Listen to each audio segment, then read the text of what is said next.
The 2023 general election is fast approaching. Remember the preservation of life. There is life after the elections. Remember, we can only topple terrorism, insurgency and banditry when we elect credible and patriotic leaders. Cast your votes wisely and peacefully, as any form of violence sabotage will be dealt with by our capable security forces. Nigeria belongs to all of us, irrespective of party affiliation. Let's steer clear of actions that may threaten peaceful decision in the country. Let's put the naysayers to shame. Let's join hands to make the 2023 general elections peaceful, credible, free and fair. This message is brought to you by the News Agency of Nigeria in collaboration with the Ministry of Information and Culture. Good morning, viewers. So welcome to NOA Real Estate Dialogue, the platform and the live stream program on Facebook where we weekly sensitize, reorientate, enlighten the public on government policies, program and activities. And in doing that, we consciously get a feedback to government to also properly and suitably fine-tune those policies to suit the people for which those policies were done in the first place. And the week of this month, the election started on the 25th of February, precisely with the presidential and the National Assembly elections. And in the sequence, the governorship and the State House of Assembly was to come. But for one reason or the other, the Presidential Election Petition Tribunal has granted INEC the leave to go to reconfigure the beavers. This was done barely 24 hours to the election, and because of the constraint of time, that election was postponed by 1 week, just because the INEC could have time to reconfigure the beavers for the governorship and the presidential election. So that election has been fixed for 18th of March 2023. Viewers, this morning we are still discussing the topic 18th of March general election, preparations and expectation. And with me in the studios this morning to discuss this very timely and apt topic, no other person. On my left, I have an amiable gentleman, is Mr. DAPPA. He is a public policy analyst, and also it might interest you to know that he is a priest of the podium. Garden City FM 98.9. That's Kelly? That's right. You're welcome to the University Dialogue. Thank you. It's a pleasure having you. It's my pleasure being here too. Oh, you're welcome. And on my right, I have the Executive Director, Consumer Satisfaction and Safety Initiative. He's no other person than Sir RUSKIN AMADI. Sir RUSKIN AMADI, you're welcome to our studios. Pleasure being with you. Thank you very much. It's my pleasure. Thank you. Having you. Viewers, keep your comments coming. They are, one avenue that had flesh to the entire gamut of discussion. Keep the comments coming, and at the appropriate time, we'll also open the phone lines through as another platform where you get through to us, so that we will love to hear your voice. Let's start on this note. I want to start with you, Mr. RUSKIN AMADI. Now, before the 25th February presidential and the National Assembly election, Nigerians were highly motivated. They came out en masse to vote for candidates of their choices. So would you say the same of the 18th of March general election, which is the governorship and the State House of Assembly election? Can we say the same of this election that is coming? Well, before I say that, I want to say a big thank you for this opportunity. There are two levels that we can judge participation in activities: the streets level and then the actual process. Well, when we say Nigerians came out en masse. I don't want to agree with that. As, the number of PVCs that we are collected was running into over 70 million per that. But if you put the votes garnered by all the politicians, all the contestants for the election, our major candidates, Tinubu got 8 million thereabouts, almost 9 million. Atiku and Obi put together was about 13 million.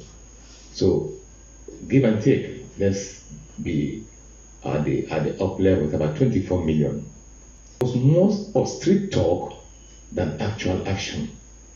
Just like we who read English study, they would teach us what called illocutionary acts. There was more. We would take the vote. Wow, this time around the youths won't accept it. They won't do this. They won't do that. Women are out. All groups are out. Communities are out. But on the election day, we didn't really see that happen. But on social media, we saw that happening. As a journalist, I know there's a big difference between social media and what is actually happening.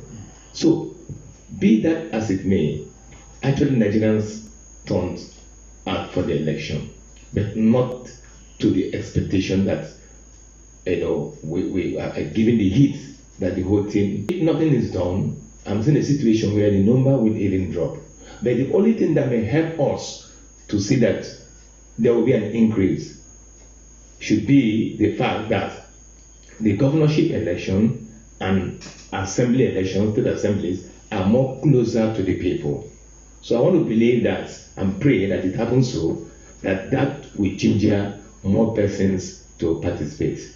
But then on the other hand too, the whole hullabaloo, the whole noise being made about the presidential election may also create some apathy.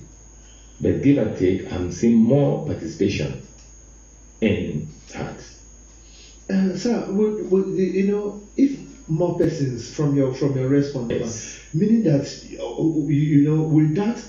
should I take that to mean that people who are really satisfied with the presidential and the National Assembly election, therefore they will come out in mass, considering that this election is even closer to them? I said that the only thing, if we take what is happening now, then there will be voter apathy.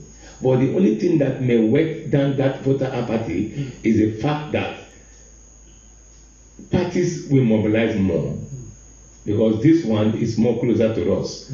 People are more interested in who becomes their governor than who will become the president. Okay. People are more interested in who the assembly person to represent their constituency is or should be than even who is the governor.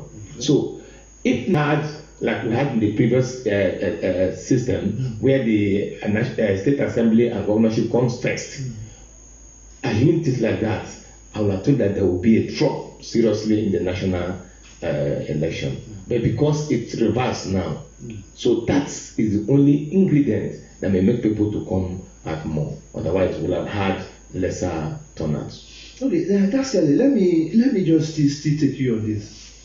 We saw Nigerians highly motivated. They were in a very high spirit, very, very high spirit, so to speak. For me, if the voter turnout was very impressive. If you ask for me, now the presidential election haven't come and gone. The presidential and the national election haven't come and gone. And on the 18th, we're going for the governorship and the state House of Assembly election. Would you say same for that? Are we going to see still that motivated, that large crowd that turn out? Are we still expecting them?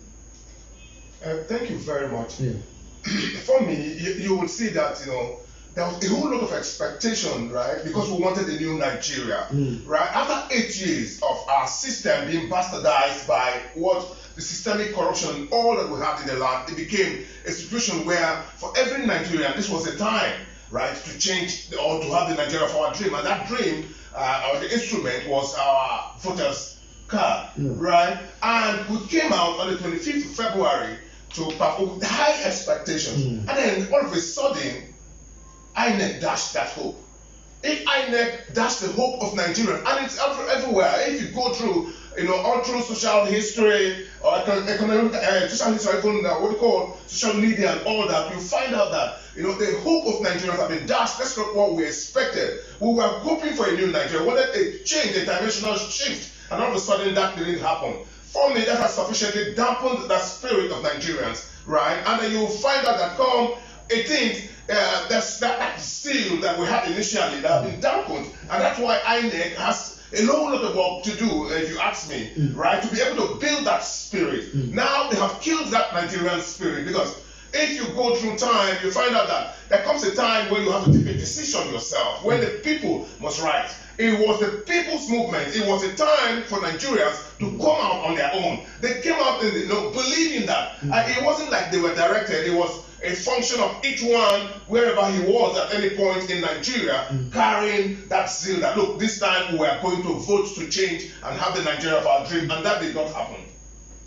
They voted, right, but the compromise, the process, it's still there, it's in court, and we won't go there. I'm also a lawyer, I'm a legal, I belong to legal. I'm called a priest of the podium. I speak for the people. The podium talks about, it's a potpourri of a women's society, and all through, if I sample opinion, I find out that the people think that even if I vote, they might not even count come March 18th. And so for me, that initial zeal that we held as Nigerians, because we wanted to build a new Nigeria, that spirit is gradually dying, right? And INEC and people like your good self, the national orientation, we have to build that spirit again. We have to reorientate the people. We have to give them a lot of confidence to say and push them to come out in their numbers.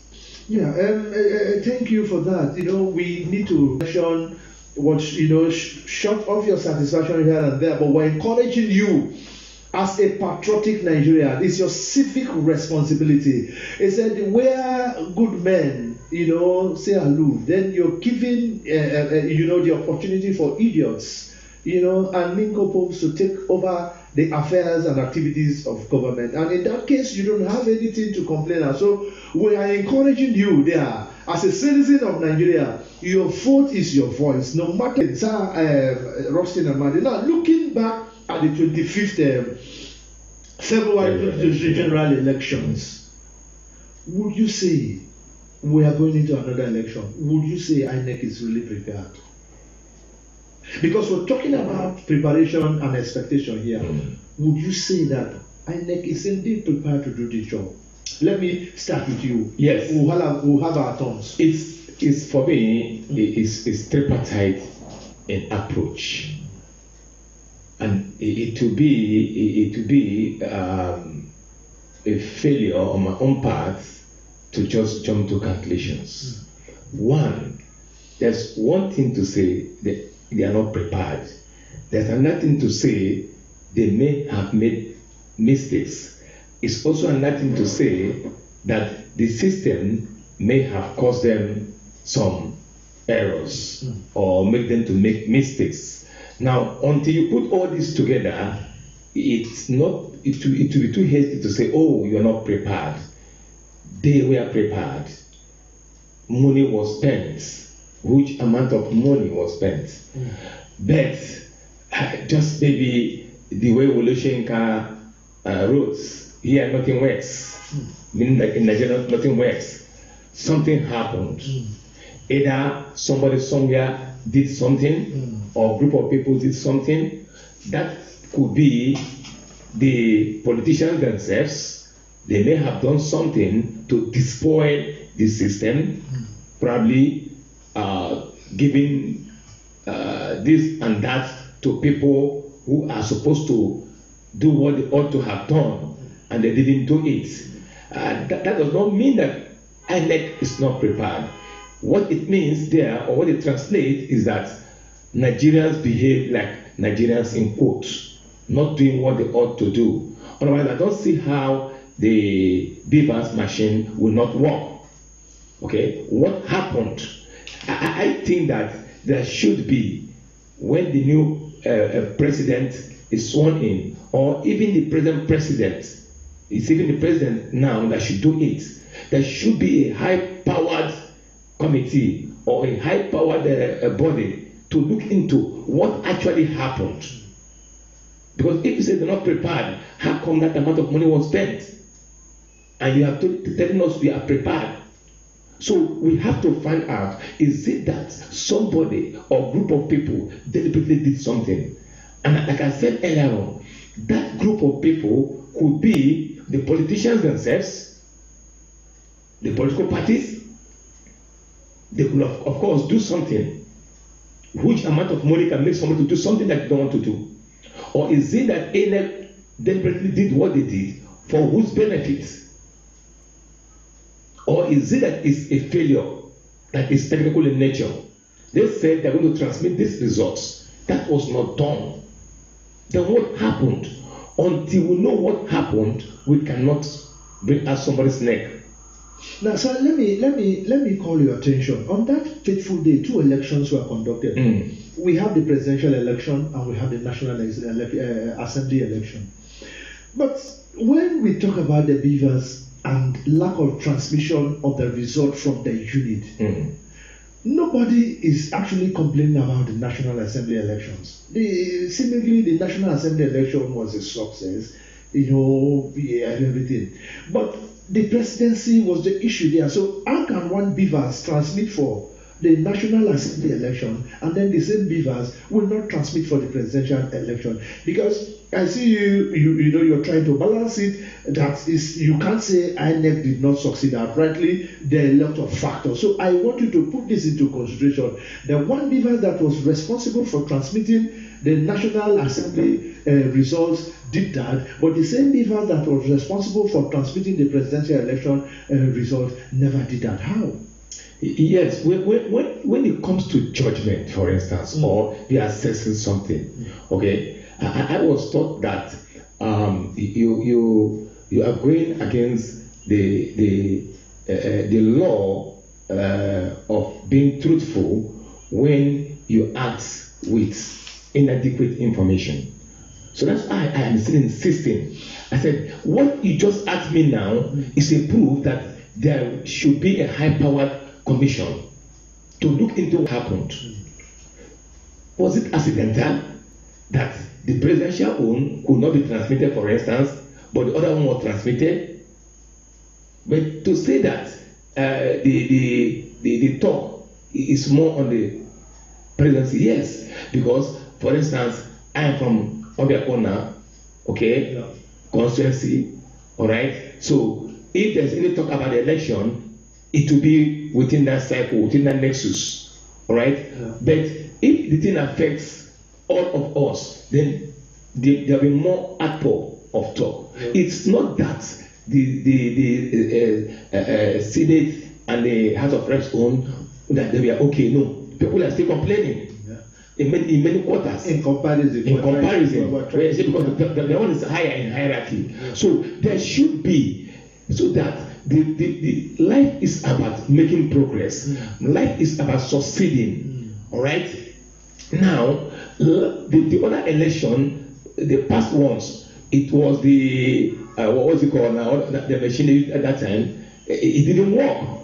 They said, oh, when the powered commission is set to look into why this thing happened like this, it will become a recurring decimal. Until an high-powered, commission is set to looking into this thing, it will become a recurring decimal. At this point, we are going to join her correspondence, who is waiting patiently from Asarto local government area, where the Como Asarto local government area is waiting for Mr. Palibo Prince. Please, we're all yours. Take it off from there. We're listening to you. Mr. B.S. Animo, the presenter of today's program. My name is Palibo Princeville, the Como Asarto local government. I am presently in Abalama community in Asarto local government area.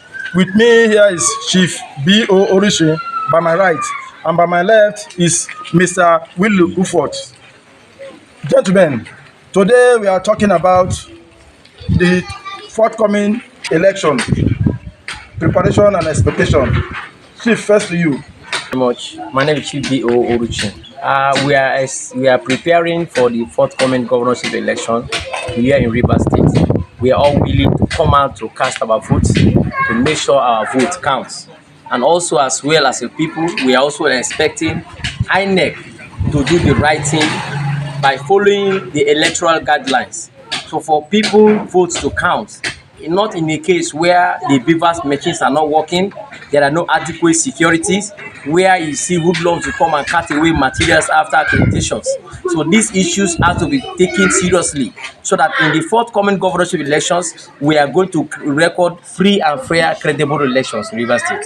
Thank you, Chief B.O. Orushin. Now, Mr. Willie Ufot, what can you say about the election? Well, we are expecting so much, but they said, too much is given, much is expected. I will go straight directly on the INEC. We have seen what has happened in the presidential election. We don't expect it to occur again, because if that happens, the credibility of INEC will be in doubt. Please, they should do the needful by making sure that all their materials is working. They give the people the credibility vote at the end, people's vote counts, so that people will have confidence in what they are doing. Thank you. Over to you, Mr. B.S. Oh, thank you, Mr. Ipalebo Princeville, my good friend and brother there, for that thoughtful report. We are going to also join Awoda West, where Madison Douglas is on standby from Awoda West local government area. Madison Douglas, take it off from there.